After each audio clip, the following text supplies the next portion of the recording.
Assalamualaikum warahmatullahi wabarakatuh. Waalaikumsalam. Saya Rizky Aulia Alam dari SMK Teknik Surabaya, kelas 10 konstruksi kapal baja aktif. Saya Ahmad Hanafi dari 10 KKBP. Di sini saya mau mewawancarai Bapak. Dengan Bapak siapa? Boleh diperkenalkan? Nama saya Heru Sujanto. Bekerja di Saya bekerja sebagai teknisi maintenance di PT Meratus Line. di PT Meratus. Bapak bekerja di bidang apa dan sebagai apa? Saya teknisi kelistrikan kapal, melakukan perawatan dan usaha perbaikan apabila terjadi kerusakan di kelistrikan kapal. Tapi listrik kapal itu termasuk pekerjaannya Bapak? Iya.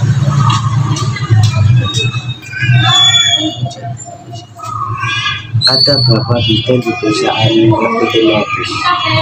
Bidang bagaimana maksud? Bidang seperti di lapangan kerja. Kalau boleh dibilang divisi banyak ya. Ada divisi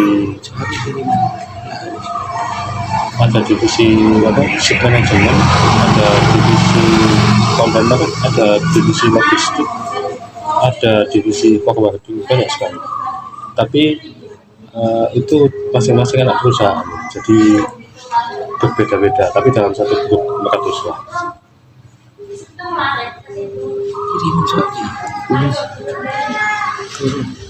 Ini kamu coba. Kalau Bapak sendiri itu sudah lama dari PT Meratus? Saya udah 8 tahun lebih. 8 tahun lebih. Fasilitas kerja Bapak apa saja yang Bapak dapat di PT Meratus?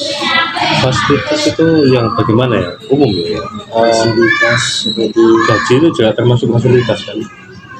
bisa di fasilitas di tempat kerja, di fasilitas untuk Bapak sendiri.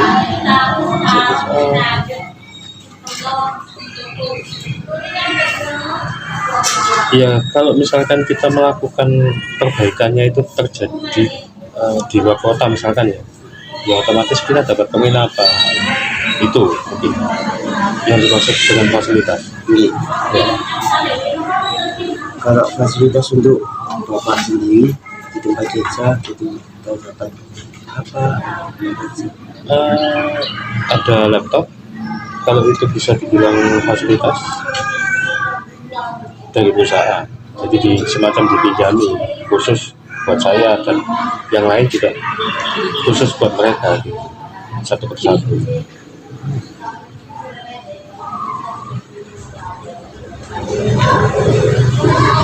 Apa satu? Haris.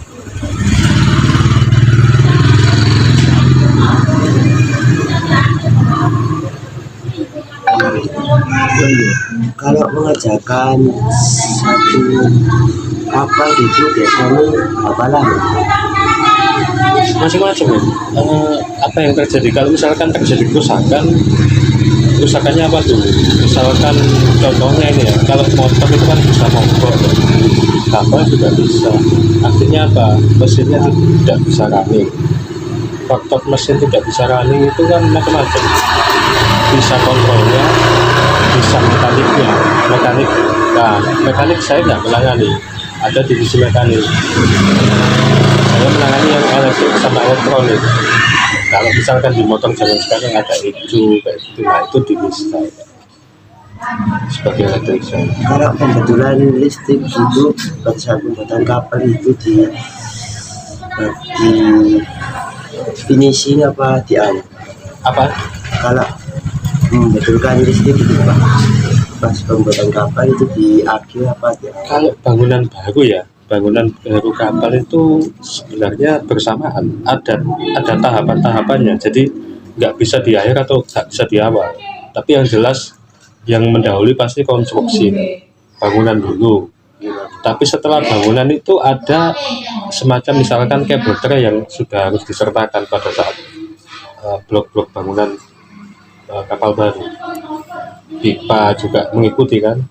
Jadi nggak mungkin bangunan sudah jadi pipa baru dipasang, nggak mungkin. Pipanya pasti juga ngikut di blok-blok sebelum kapal itu jadi baru, jadi kapal baru. Demikian pula dengan listrik, sama. Ada yang perlu dipersiapkan pada saat bangunan baru, nggak definisi. Proses apa yang sekiranya terlalu sulit untuk dilakukan saat pembuatan kapal? Proses pembuatan kapal yang berhubungan dengan listrik atau bagaimana? Listrik. Kalau yang berhubungan dengan listrik, tentunya sebenarnya dari awal desain sudah dibikin semaksimal mungkin untuk mudah ya dibikin. Tetapi terkadang terkendalanya di lapangan itu ada tambahan-tambahan. Jadi ada perubahan desain. Kalau nggak ada perubahan desain seharusnya nggak sulit. Karena apa? Semuanya sudah direncanakan sesuai dengan dan dilaksanakan sesuai rencana. Artinya apa? Urutan kalau bloknya udah jadi, kabelnya udah siap, tinggal nyambung. Bukan terus bangunan jadi, kabelnya baru narik, lewatnya macam-macam, menyulitkan.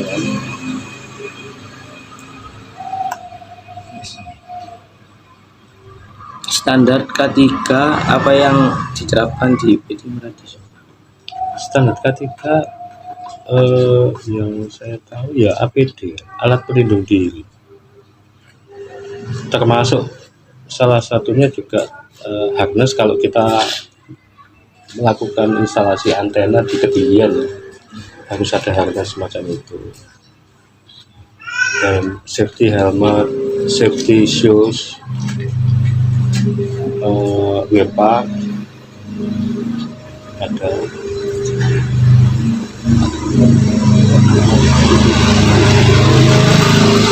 Kalau menurut Bapak itu faktor yang kayak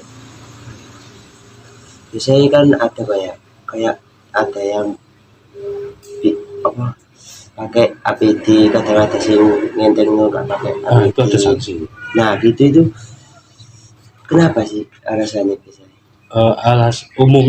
Umumnya itu alasan misalkan contoh pakai safety shoes itu biasanya lebih berat daripada sepatu umum, misalkan sepatu olahraga atau sepatu apa gitu. Safety shoes ini berat bagi kebanyakan orang karena ada besi pelindung, bahannya juga tebal, kulitnya juga tebal, salah satunya. Terus yang kedua, orang nggak mau pakai wearpack karena apa? Panas, gerah istilahnya. Terus nggak mau pakai helm juga, kenapa? Ribet, terlalu berat di kepala, misalkan seperti itu. Karena alasannya nggak di jalan kan. Umumnya seperti itu. Oh gitu. Itu saja. Terima kasih. Terima kasih kembali. Assalamualaikum warahmatullahi wabarakatuh.